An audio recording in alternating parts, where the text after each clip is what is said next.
Salut les amis, et bienvenue dans cette nouvelle vidéo.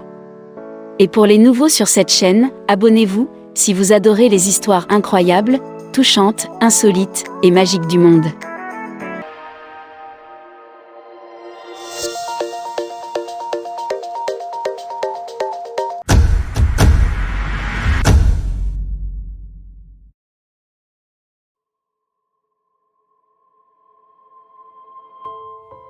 Ces images ont fait pleurer beaucoup de personnes, mais lorsqu'ils découvrent la vérité derrière ces images, ils sont heureux.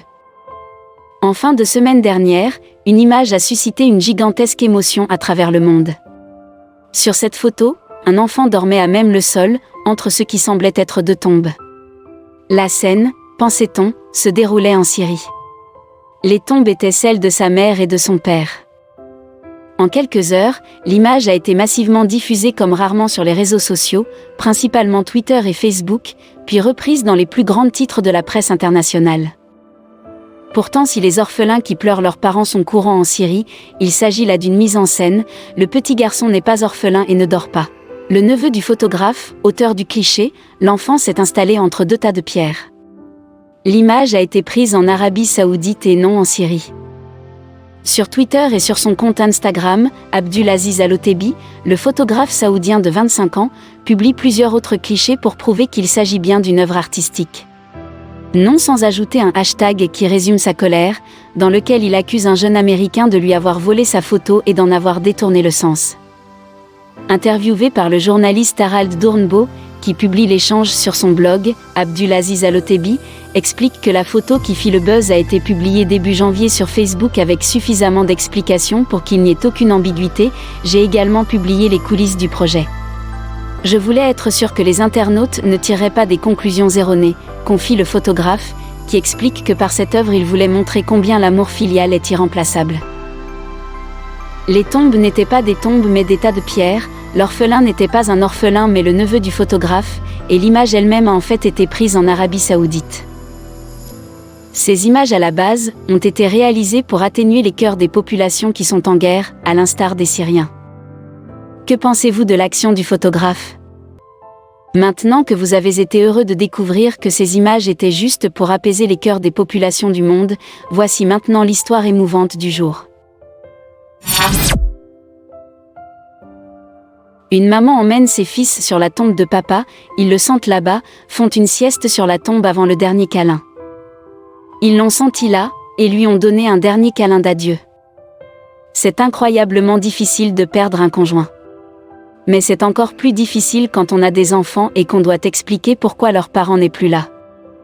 Mais Kate Brazel, de Colorado Springs, a réussi à le faire avec grâce.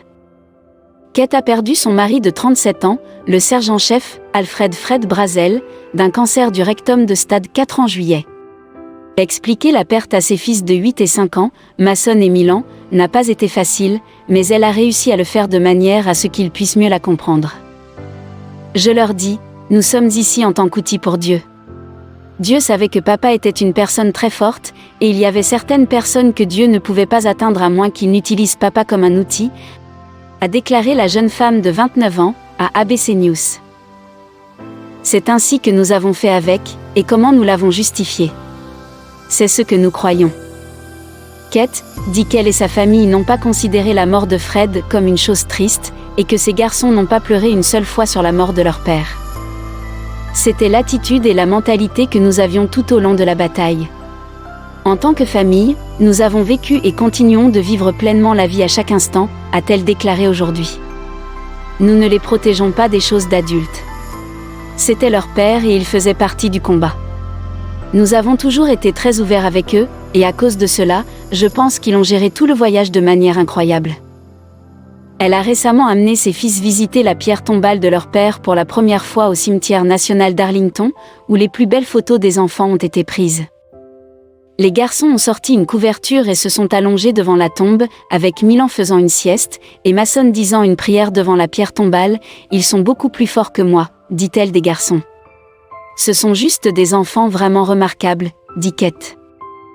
Le sergent d'état-major de l'armée, Fred Brazel, est décédé d'un cancer du rectum de stade 4 le 31 juillet, 5 mois seulement après avoir été diagnostiqué. La famille, de Colorado Springs, Colorado, n'était pas allée sur la tombe de Fred depuis son enterrement, mais a décidé de faire un voyage en voiture pour visiter le lieu de sépulture à l'approche du jour d'Action de grâce. Sur le trajet, il dessinait des images pour le montrer, et sur les images, il est un ange, a déclaré Kate à People. Il est au paradis, les regarde jouer dehors, et fait toutes les choses normales qu'il ferait s'il était encore là. Des photos de la visite montrent les garçons allongés côte à côte sur une couverture sur la tombe de Fred. Dans un autre plan, le petit Milan est montré en train de serrer la pierre tombale. J'ai été choquée par la façon dont mes enfants ont réagi depuis le jour où mon mari est tombé malade, dit Kate. Leur réaction sur le site de la tombe n'était pas différente. Je suis comme une épave émotionnelle totale et j'ai donc besoin de beaucoup de force de leur part, parce que mes enfants sont vraiment résilients. Kate dit que le petit Milan a toujours aimé faire la sieste avec son père et qu'il aimait cueillir des fleurs pour les gens. Quand nous sommes arrivés sur la tombe de Fred, Milan est allé cueillir de l'herbe près de l'arbre près de son cercueil, dit-elle. Il l'a posé devant sa pierre tombale. Kate dit qu'elle et Fred n'ont jamais voulu protéger leurs enfants de la maladie, alors ils ont accompagné leurs parents à chaque rendez-vous chez le médecin alors que Fred devenait de plus en plus malade. Il est mort au sommet d'une montagne dans mes bras, et il pouvait entendre mes enfants jouer, dit-elle à propos de la mort de Fred, notant que les enfants étaient à proximité.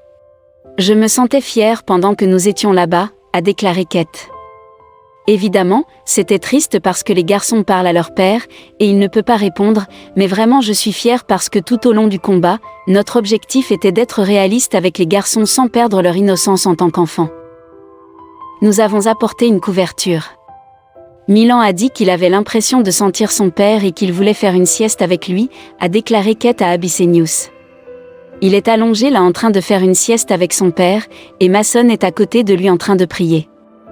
Ils ont pris du temps ensemble et j'ai juste pris du recul. Les garçons ont parlé à leur père, et ont partagé avec lui des nouvelles de leur vie lors de leur visite. Milan a expliqué qu'il avait gagné un uniforme et une ceinture en classe de combat et qu'il avait gagné un gâteau lors d'une fête d'Halloween. Mason a raconté comment il avait remporté un trophée pour sa brasse lors d'une compétition de natation. Quand ils eurent fini, ils étaient sur le point de monter dans leur camion et de faire le trajet de 24 heures pour rentrer chez eux, mais il y avait une chose de plus que Milan devait faire. Il voulait faire un câlin à son père, alors il a couru en arrière et a étreint la pierre tombale de son père. Cependant, elle dit qu'elle sera ouverte et honnête avec eux, sur la vie et la mort de leur père si les garçons ont des questions quand ils seront plus âgés. Et elle a juré de vivre comme si Fred était toujours en vie. C'était un père incroyable, a-t-elle déclaré à People. Vous le verriez juste avec Mason et Milan et votre cœur se remplirait de joie. Parfois, je le regardais jouer avec eux et je commençais à pleurer parce qu'on pouvait vraiment dire qu'il était un père impliqué et attentionné. Elle ajoute, c'était probablement mon truc préféré, à quel point il était un père dévoué. Si vous avez été touché par l'histoire, veuillez la partager avec vos amis qui pourraient trouver également l'histoire intéressante.